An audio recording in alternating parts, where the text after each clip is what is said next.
How's it going, guys? Bloody Vintage here. Just want to show you some Vietnam era, well, and earlier, U.S. Army Flak vests, as well as U.S. Marine.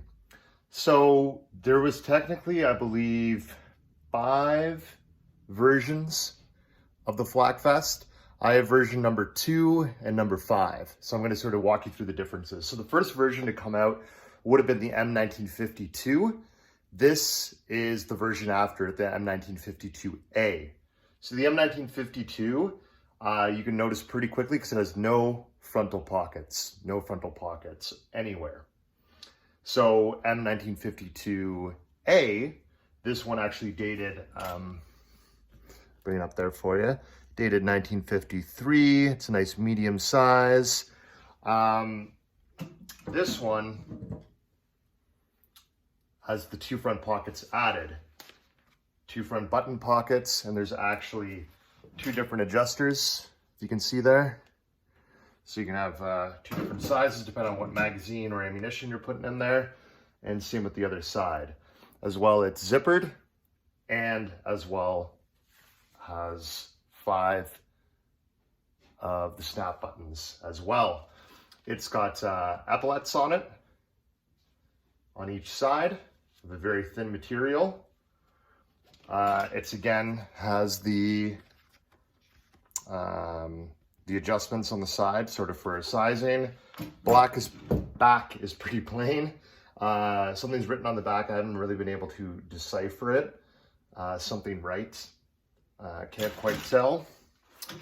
And sort of the interesting thing is a lot of overlap too, if you can see that, in the armor to protect this area as you extend it out.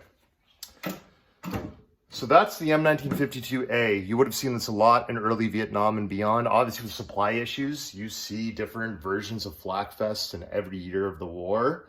So that's kind of interesting to note.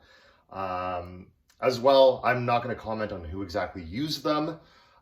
Basically, I would be guessing whoever could get their hands on some would probably be using them. I know the U.S. Marines were definitely a focus of the use as well, which is why I'm going to show you the next version. So this is the 5th version, which is a little bit more stereotypical Vietnam. So this is the M1955. It's kind of funny that all these were developed, if you can see in there, M1955, that all these were developed really before the Vietnam War, which I found quite interesting. Now there's also, I guess, a 6th version in the M1969, which had a very high neck. It's called a 3/4 neck. I've had those before. I can understand why people wouldn't like them, extra protection, but it butts up against the base of your helmet so much that this one fits nicely. When you're in prone though, and you're looking up, if you can see that, this gives you enough space, but the 3/4 neck was, I found, very intrusive. And those were issued, well, at least the date stamps are 1968 and beyond. And then they even moved to one that had no snaps and it had a Velcro on it. And that's basically post-Vietnam, like 1972 and beyond. And the Israeli forces used that for a long time, as well as the Canadian forces use the M69 vest as well. I'm in Canada, so I still find those every once in a while. So anyways, I digress. I just wanted to mention that. So this is the 3rd pattern of the M1955. So the first pattern, which came right after the M1952A, which I just showed you,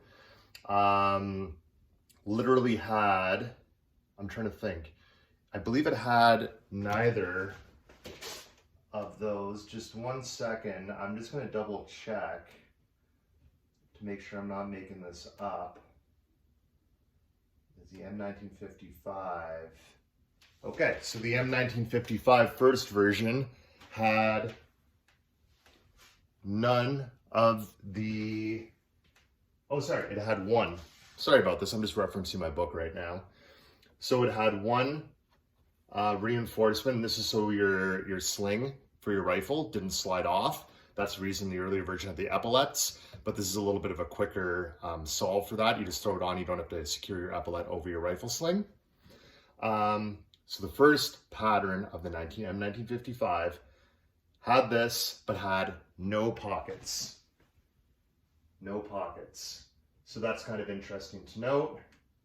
The second pattern had the pockets and only one rifle sling on the right shoulder there. Obviously, when it got to the third pattern, they were like, well, why not throw one on the other shoulder? It doesn't matter what shoulder you throw your rifle on, left or right, or if you're carrying extra ammunition or bandoliers, anything like that, they're not going to be sliding off. So that's why they came up with this. So I'll kind of walk you through the M1955 third pattern that I have. So this one's got a 4-button snap. It's got the zipper.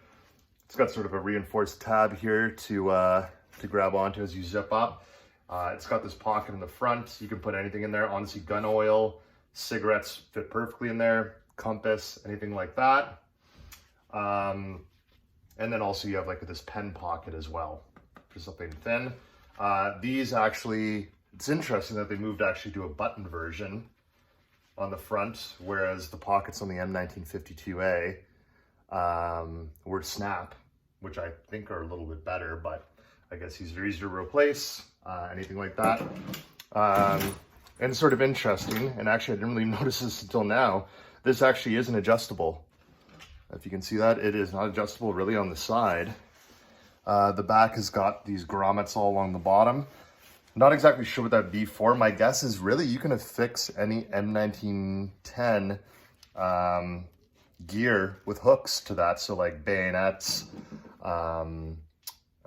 machetes, anything like that. First aid pouches, but those really weren't in use late in the war. But anyways, you could affix anything you want to that. So I never even thought about that till I looked at it. And as well, 2 eyelets here. Not sure what that would have been for. Maybe for securing a hood or waterproof cover. Not quite sure, so don't comment on that.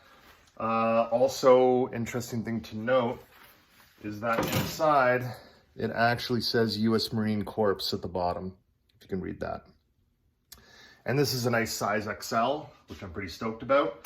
Hard to find, getting more expensive, so I'm holding on this one for reenacting. I'm selling the other one. Well, I already sold it, but I want to do a video just showing those differences because I feel like it's very hard to do and find out. And if you want to learn more, I honestly find VietnamGear.com has a really good breakdown of all the different versions. Yeah, so that's pretty much it. Hope I didn't confuse you too much, but that's my little breakdown.